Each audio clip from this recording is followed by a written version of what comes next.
Dígad a cairde agus fáilte go mo canal na YouTube. So, lots of people see my recent journey with politics and supporting the newly established political party Aontú, and they ask me why are you so big on Aontú? Why Aontú? So in this video, I'm going to do my very best to answer that question as best as I can, and maybe give you some information, the viewer, on why you should give in to your vote in this upcoming local and European elections. Just to be clear, I suppose to clear something up, whilst I will be citing the Aontú website, these opinions are pretty much my own. They're not necessarily representative of the party. Do remember, I'm a proud member of the party, but I do not represent the party at local level. I don't necessarily speak for the party. I'm just an avid supporter and member, as I say, and these are my opinions on why I think Aontú is the best party in Ireland at the moment. Without further ado, let's get into it. I hope those issues are cleared up, and on with the show. So my short answer as to why I'm supporting Aontú, and this is completely coming from my own head, this isn't scripted, this isn't my notes. My short answer is I truly believe Aontú is the only party in Ireland that is currently truly challenging the political system. We've got lots of independents, we've got lots of very capable independents even, but in my humble opinion, the only way you're ever going to make drastic positive change in a nation is through an organised democratic political party. And yeah, so the short answer as to why do I like Aontú, it's the only party who is truly challenging the establishment at the moment. And whilst the establishment, we've got to acknowledge, have done some good for us in their time in government, I think they've been overwhelmingly negative, have had an overwhelmingly probably negative impact. That's up for debate, that's perhaps for another video, but that's my belief, that's my humble belief. You don't have to agree that they have done more bad than good.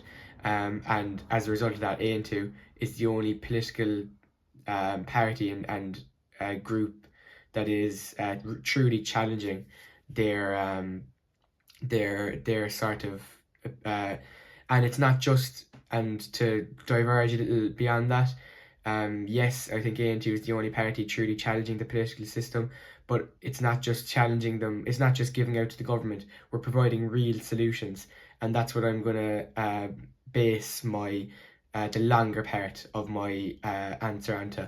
So that's the short answer to the question. Now let's get into the long answer. So ní éidir a cheana, there is no denying that probably the biggest, most contentious issue for most of the Irish voters, according to opinion polls and stuff, is, unfortunately, because I wish it wasn't such a contentious issue, is immigration. Aontú, and this is straight from the Aontú website, this is what Aontú's policy on immigration is. A sustainable immigration policy. The government handling of refugee process is a disaster. Most Irish people want to help those who are fleeing from violence, war and famine. Most Irish people want to be the good Samaritan in this time of need. It must be said that to date, many refugees and migrants have been welcomed successfully in many parts of Ireland. I think that's a really crucial point. When we're talking about migration and refugees, it's very important to acknowledge the successes, as Aontú just said, and the good people, the positive impacts of immigration. For example, my next door neighbours are some of the nicest people you ever meet. They're originally from a different country. They work hard, they contribute, they respect our culture. This is what immigration can be when it's managed properly. Anyway, I'm going to read on. However, the manner in how the government has handled the refugee process has been a disaster, and many other areas, and this government mismanagement is creating real division in Irish society. So what does Aontú mean by that? What Aontú means by that is it's the protests that are happening in almost every Irish town and village against refugees moving into their local properties. It's the tent crisis in Dublin, where these refugees aren't able to find accommodation, so they're given tents by the government, and it's a real humanitarian crisis, you could call it there. It's really, this is what Aontú means when the migrant crisis has been woefully mismanaged by the government. Aontú promises to ensure that communities have a right to have a say over how their areas develop. We will ensure communities who agree to host migrants see a community dividend. They want to see asylum applications completed within 4 months, and if it's refused, you should be sent home within 6 months. Aontú will ensure those who destroy their travel documents should be immediately sent home. Aontú will ensure housing and other amenities made available to migrants must also be available to Irish people in need. Aontú will enforce that anyone coming here with a criminal record should not be given access to the country. And finally, Aontú will ensure that deportation orders must be enforced by the Gardaí. So, I'm going to break down number 7 there. Aontú will ensure that deportation orders must be enforced by the Gardaí. So, according to Aontú research and I think the Central Statistics Office in collaboration, only 15% of refugees and immigrants who were due to be deported, only 15% of those deportation orders have been enacted. So essentially, we have facing a situation where 85% of migrants who should be, with respect, according to the law, deported, are still roaming and lurking our streets. This is woeful mismanagement. And listen, I was very clear in my love and admiration for legal migration. Legal migrants are some of the nicest people I know in my personal life. However, it's important that we have a balance, and clearly, stuff like this with deportation orders not being enacted is causing serious harm to the Irish people and to the immigrants coming over here. So, look, I don't want to dwell on the immigration topic for too long. It's not a very nice thing to be talking about. It's a really tragic situation. So without further ado, let's move on to the next issue as to why I will be giving Aontú my vote. So the next issue that Aontú have written up plans for and have some opinions on is on the issue of housing. Now, this particular piece is also linked to the last topic of immigration slightly, but it's mainly to do with housing. So, according to Aontú research, and I presume the Central Statistics Office or some other governing body, less than 20,000 homes were built last year, and it's clear that amongst many people there is concern over the capacity of the country to provide to this growing population. Many people, especially in working class areas, feel that they are competing for very scarce resources with people who have just moved into their neighbourhood. One of the major reasons for the scarcity of resources is the abject failure of this government to invest in the provision of adequate housing, healthcare, education and transport in response to an increasing need that could be seen well in advance. Throughout the whole world, we see wealthy people tell poor people that the reason that they are poor is because of other poor people. Some blame immigrants for the scarcity of resources, when in truth, it is the inept and wasteful policies of this government. It's clear that in order for immigration to be sustainable, we need to ensure that we have the capacity to deal with it. A sustainable immigration policy demands that there is a balance maintained between the population growth and the necessary infrastructural development. So that point is very distinct in saying that housing and immigration go hand in hand, and it's no secret that in Ireland and in Europe even there's a massive housing crisis. So until we tackle the housing crisis, how are we going to tackle immigration? I'm going to try and find another example of Aontú's policy on housing now. Aontú's further views on the housing crisis. Housing is a basic human need. Without housing, many aspects of a citizen's life breaks down. Physical and mental health starts to deteriorate. A family's ability to provide healthy nutrition falls apart. Education and work life are next to impossible without a home. The human condition disintegrates without a home. Ireland is suffering from a prolonged national housing emergency. This level of human misery being caused is unprecedented in housing terms. Up to 1 million people are in housing crisis, either through mortgage distress, homelessness, spending years on housing waiting lists, or grossly unaffordable rents and mortgages. This crisis has been going on so long that the media and political establishment have become desensitized to it. It is one of the primary responsibilities of a government to make sure that families have access to reasonably priced homes, and that those who cannot afford market prices have alternative routes to a home. In this government, the government have completely failed. So, how does housing relate to a younger person growing up in Ireland today? I'm on a GA team, and I'm obviously my local GA team, adults intermediate side. Obviously, I'm one of the younger lads on this team. The average age on the team is probably about 24 to 27, 26-ish. And when I talk to the lads in that team, one of my teammates told me that he looks on his Snapchat maps, Snapchat, and he goes on to Australia, and he sees that there's more people on his Snapchat maps in Australia than there is in Cork. So more of this guy and my team's friends on Snapchat are in Australia than in Cork. We are seeing our young people emigrate to Australia and countries like this at unprecedented levels. Um, it's really quite alarming how much I would probably struggle to name on one hand the amount in my local village alone that have left, as an example. So um, this is down to the housing crisis and stuff like the drop in birth rates, infertility, etc. Um, because all of our young people at the moment, because they can't afford to move out of their parents' gaff, are deciding to go over to Australia. Now, of course, there's plenty that are going over for the weather and the experience and a good time. I understand and empathise with that.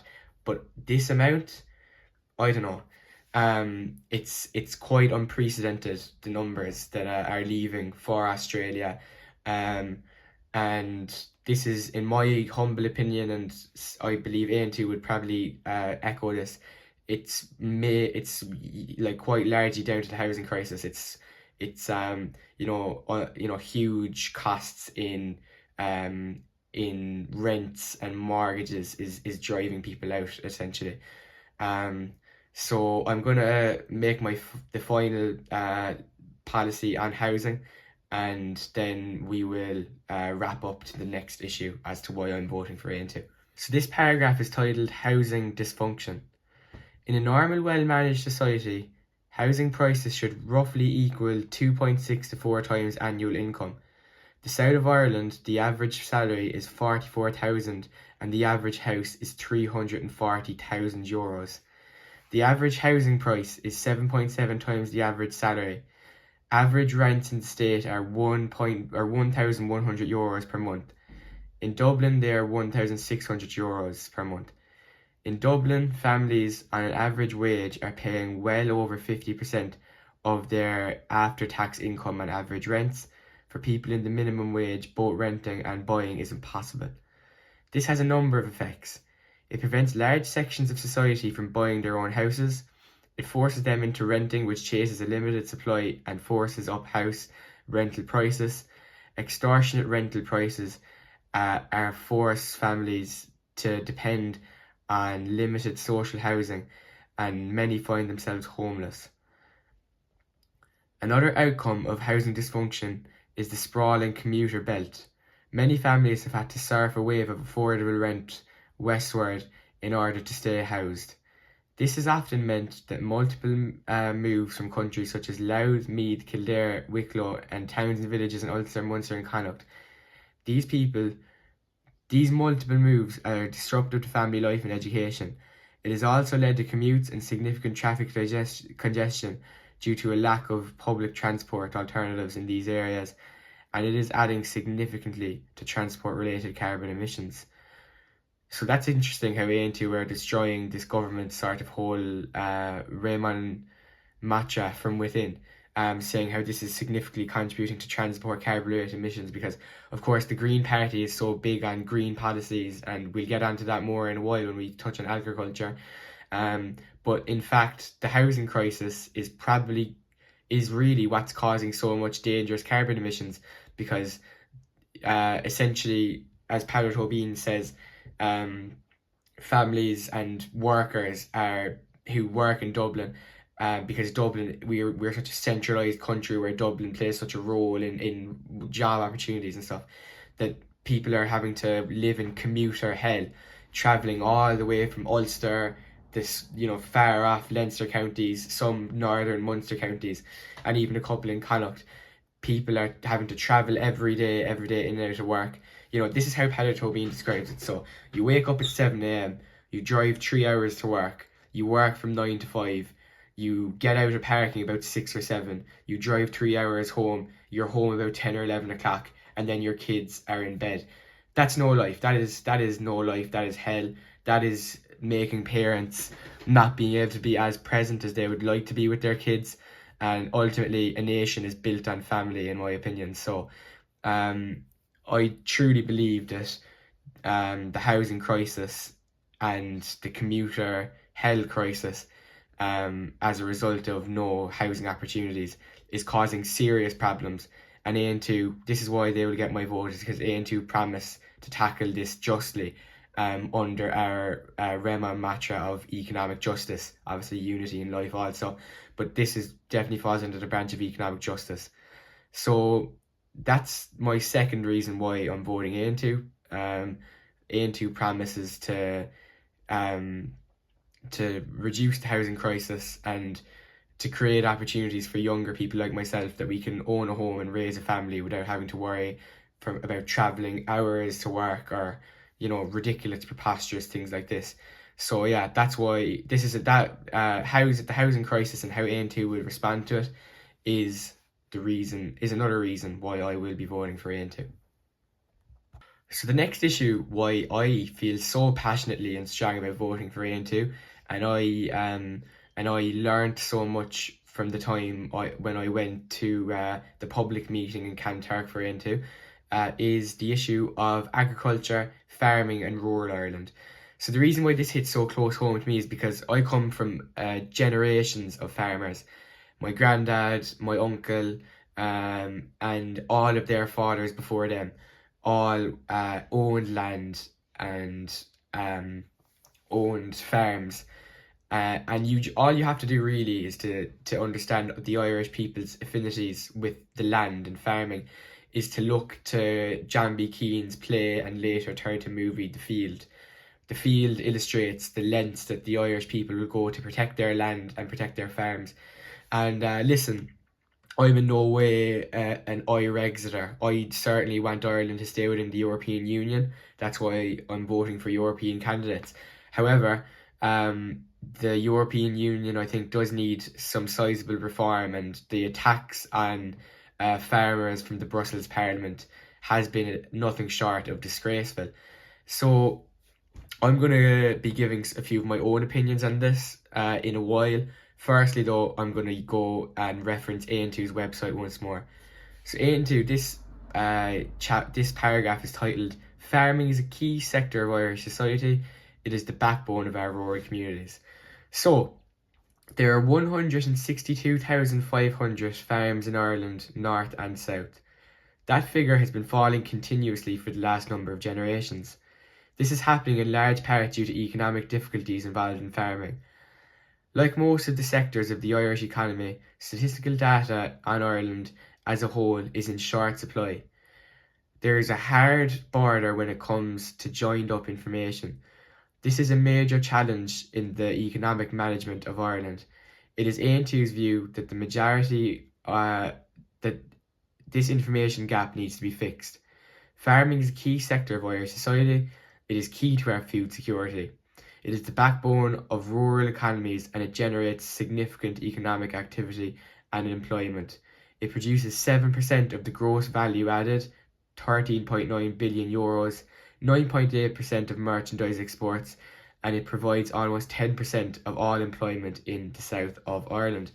So this highlights, and I'm going to give my own opinions now in a minute, but this is just highlights Aontú here. What we're doing is, the website is, it's highlighting the important, crucial role that farming plays in Irish society, and why it is and always has been a key component of almost who we are. It's almost an identity-based thing in some senses, but it's also about our health. Um, I saw a funny thing last week that if Saudi Arabia are the leading oil exports in the world, Ireland is the leading beef exports in the world, and I think this is absolutely true. We are like the Saudi Arabia of beef. Um, so yeah, I really this is it's why I'm going to be voting for Aontú is because they've clearly in this document have outlined why, if anyone asks why is agriculture so important and key to Irish society, you can listen back to what I said or have a read of it online for yourself. This is why, it's very clear. Now, without further ado, I'm going to give you some of my So, according to A&T research, I can only assume in collaboration with maybe the CSO once more, your average your average farmer earns 1/10 of what an average TD earns in Dáil Éireann today. Um, an absolutely crazy statistic because no farmers, no food. Okay, farmers are the ones who provide us with our beef, with our lamb, and chicken, etc.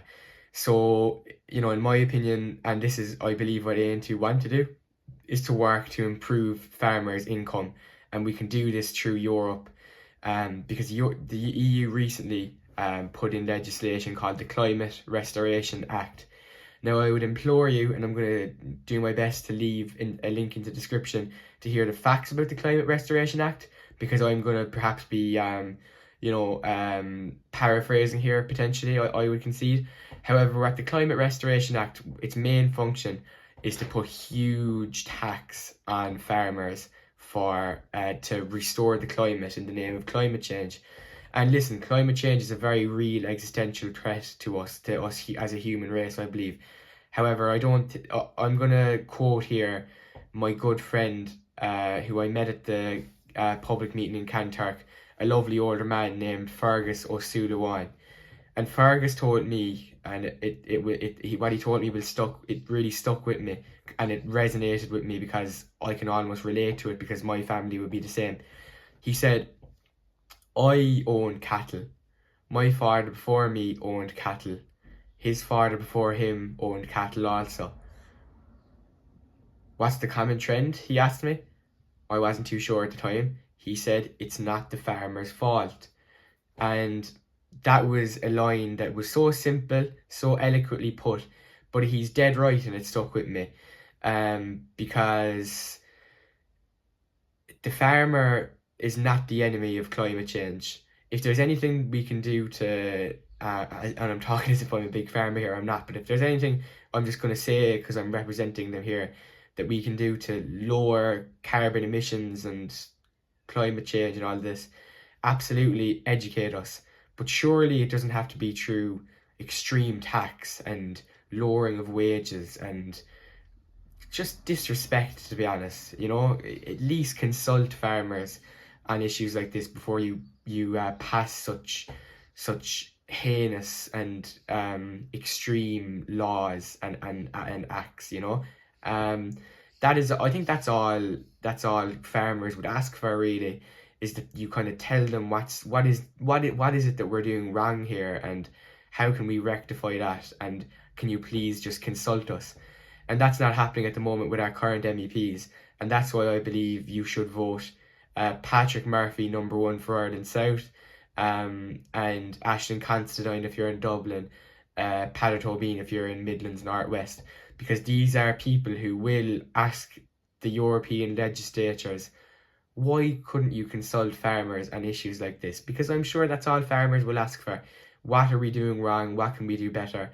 Rather than just imposing these harsh laws. I mean, we haven't seen the likes of that since it's not as bad, but it's almost like, in some senses, it's like penal laws back in British rule time, where these now it's not that extreme, it's not that discriminatory, but it's not consulting the people, and it's just sort of demonizing a group without giving a fair rationale. That's some of my personal opinions on agriculture. I'm going to stay with it briefly, and I'm going to read this out to you. So, farming is not in good shape. Only 37% of farmers in the south are considered to be independently economically sustainable. This means that in only 35% of farms, the income of the farms is sufficient to cover all the costs of the family. A further 30% of the farms are economically sustainable because a family member supplements the income of the farm working outside of the farm. According to Chagask, the remaining 30% of farms are not economically sustainable. The average wage of a farmer is 24,000. This is 10,000 less than the average industrial wage. Average farm income in 2018 fell by about 15%. Dairy incomes fell 22% in 2017. Tillage incomes bucketed the trend and rose 6%. A really interesting point there is how the average wage of a farmer is 24,000 euros, and that is 10,000 euros less than the average industrial wage. So back in the 1970s, Ireland as a society switched from a very agricultural based society to a more industrially based one. So this is the explanation for that. And listen, industry has its place in the world. Industry is important, and whether you like it or not, that's just what we live in now as an industrial society. However, industry doesn't make food. Well, it does make food, but it doesn't make quality food that you would get from a farm that we are supposed to and are designed to eat. It doesn't, good quality meat, good freshly grown veg, and this is what you get from amplifying the farming industry, the agricultural industry. So, listen, to close out in the agricultural topic, I'm going to read out a few solutions, short bullet points, and then we will go on to our final issue of the video. There must be no hard border. A hard border is a serious threat to incomes and supply chains. It must not happen. So that's in a Brexit sense. There must not be no hard border in the north of Ireland. A future trading relationship which seeks regulatorily convergence and custom arrangements must be achieved. The government and the EU must provide a comprehensive package that supports the agri-food sector in the case of a Brexit shock. And finally, you can read it for yourself now. I'm going to read a clear point. You can go onto the website if you want to read this for yourself under the farming and rural issue.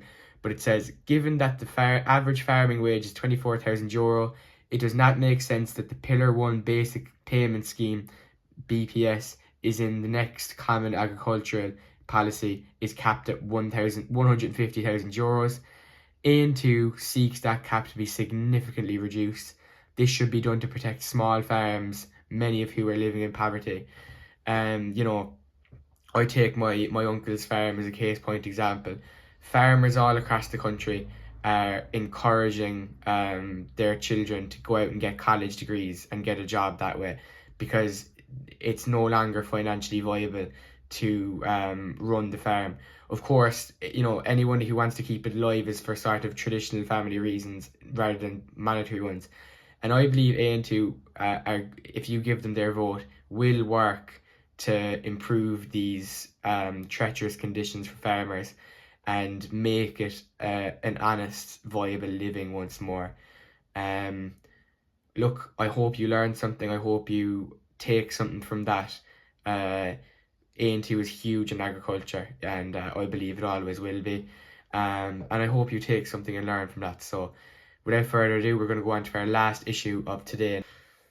So this issue is one that's extremely close to my heart, le Machri. It's the Irish language.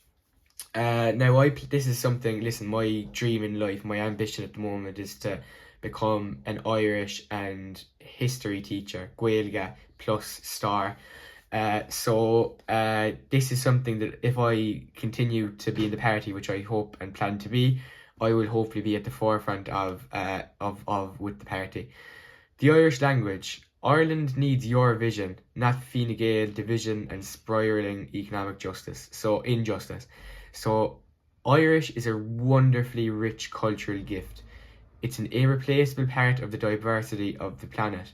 It's a unique infrastructure of thought and magic into an Aladdin's cave of cultural jewels riches stretching back hundreds of years. It's been our voice for nearly 2000s, and yet we might be the last generation to have Irish as a community language. Central to this real-time collapse of our Gaeltacht regions, the census results published in 2018 that showed a drop of 11% of daily speakers. Only 500 children aged 3 and 4 speak Irish daily at home in the whole of the Gaeltacht. 56% of Gaeltacht children have to attend English language preschools. 94% of principals of Irish medium schools said that sometimes they had no choice but to hire a substitute teacher with little Irish. The recruitment of full-time teachers with fluent Irish in some Gaeltacht areas is becoming next to impossible. Critically, those who have made a life for themselves in the Gaeltacht are in main faced with a state of the policy of compulsory English. There are 7 departments without any Irish language positions at all, including the Department of Children, who charged with the provisions of preschool education. In total, only 0.15 positions in the civil services have functioning Gaeilge. When the Department of the Gaeltacht is taken out of the equation, there are only 29 jobs out of 19,795 with an Irish language requirement in the state service. This is not reflective of any effort to build a bilingual state, despite the fact that 1,761,420 people identified with the Irish-speaking ability in the last census. Sociolinguists predict that the Gaeltacht will only survive 10, perhaps 20 more years at best. This would be, in my view, cultural cleansing by government disinterest. Gaeltacht areas have not received fair play economically. Some of the strongest Gaeltacht areas are also among the most deprived infrastructure and employment opportunities in the state. Capital funding for Údarás na Gaeltachta, the body responsible for the economic developments of the Gaeltacht, has fallen by 70% since 2007. Compare this with 66% increase in funding for the IDA and a 42% increase in funding for Enterprise Ireland in the same time. High immigration levels have decimated the Gaeltacht GA generation. The 20-year strategy for the Irish language was published in 2010 to halt the decline of the Irish language within Gaeltacht and the state. It is aimed to triple the number of daily Irish speakers by 2030 to 250,000. With figures going in opposite direction, this document has been an unmitigated failure, and yet we are still awaiting a revised plan over 2 years after review was initiated. Similarly, language planning, which was hailed by Fine Gael as the saviour of the Gaeltacht regions, has fallen asunder. 26 different volunteer language planning groups grafted to produce a rich of shovel-ready plans in order to build the Gaeltacht. Before one of these plans was read, the department plucked a paltry funding figure from the sky. While the policy on Gaeltacht education, which was introduced in the late 2016, is to be commended, the absence of preschools in the Gaeltacht school recognition scheme is a real blind spot. It's absurd that there is no provision for Gaeltacht school status for preschools, considering the majority of children in the Gaeltacht receive their preschooling through English. This will dilute the efficacy of immersive teaching through Irish in primary schools, with English from the outset the more dominant language. Outside the Gaeltacht, there is no plan for development of the Gaelscoil education, despite huge demand. At least 23% of parents seek Gaelscoil education for their children, while only 5% of primary school children actually receive it. There is no state to meet the demand through either new schools or the transition of existing Gaeilge language schools, English language schools. The needs of Irish speakers outside of the Gaeltacht are not being met. A decade after leaving the school, the number of those who state that they have Irish falls by half. Leo Varadkar admitted that his Irish went rusty after school because of the lack of opportunities to use it. There is no Culturalin, Irish language centre in Dublin city centre, in which people of all ages can socialise. Belfast has had a Culturalin since 1991. Personal efforts of a couple of TDs to speak the language aside, there is no vision, plan or leadership to government Irish exists as no more than a hobby. Ministers are appointed with poor knowledge, a little discernible interest, and apart from a nebulous grá, in grá, as in Oscuelia. Despite all of this, there is positive energy in the Irish language. 67% of the respondents in the south of Ireland and 45% from the north are positive about Irish Language, ERSI 2015. Inside the Gaeltacht, some individuals, families and organisations are starting to stand up for their language rights. Outside of the Gaeltacht, more and more patients are choosing to raise their children in Irish, agitate for a Gaelscoil, play for an All-Irish GA club, and drink is a pop-up Gaeltacht pub. Drink in a pop-up Gaeltacht pub. The decline of Irish and the Gaeltacht is not inevitable. Resurgence is possible. It's not rocket science. Volumes of research and detailed policy are available. It needs a government who will no longer kill the language with platitudes and who will draw a line under the past.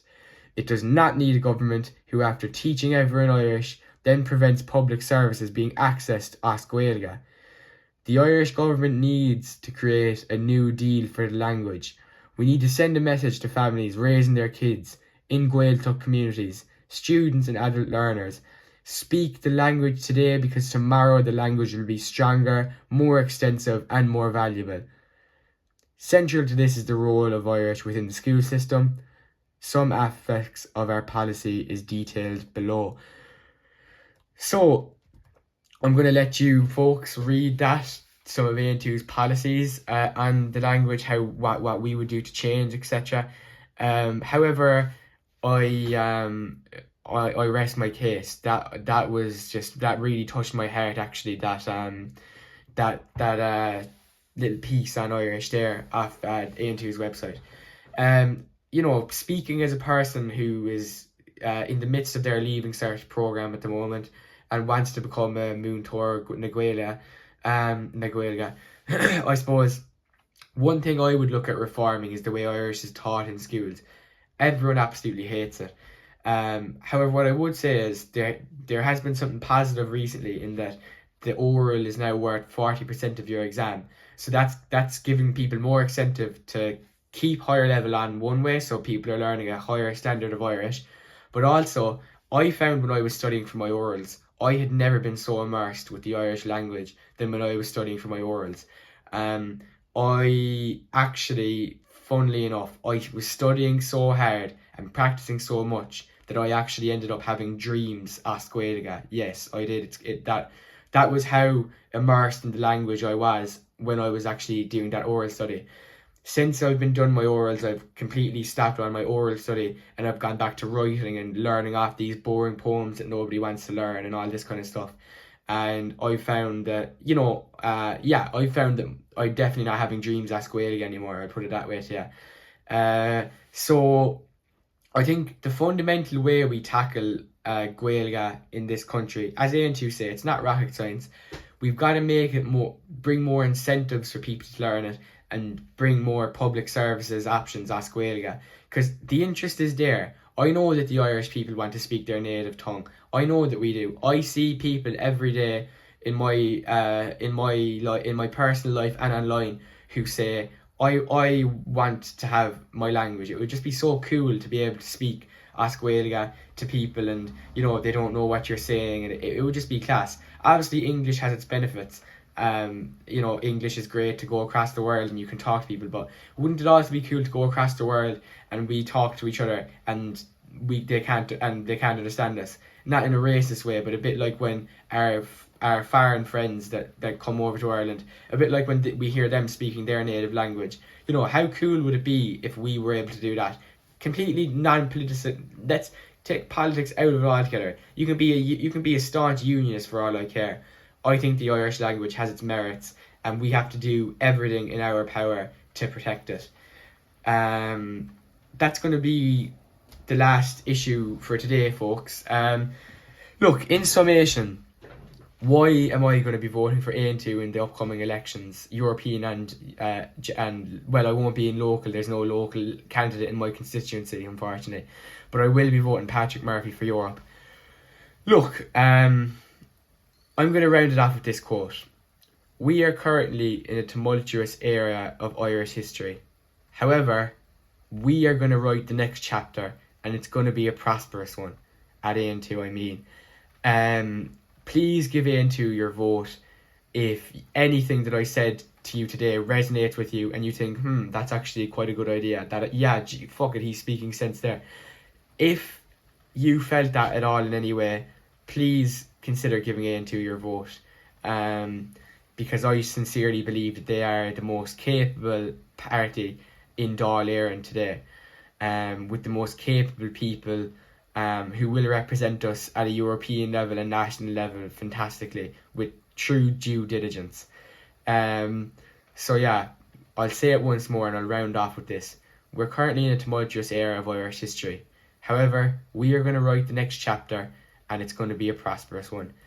Ocarja, gur míle maith go fécant. Thank you so much for watching. Agus slán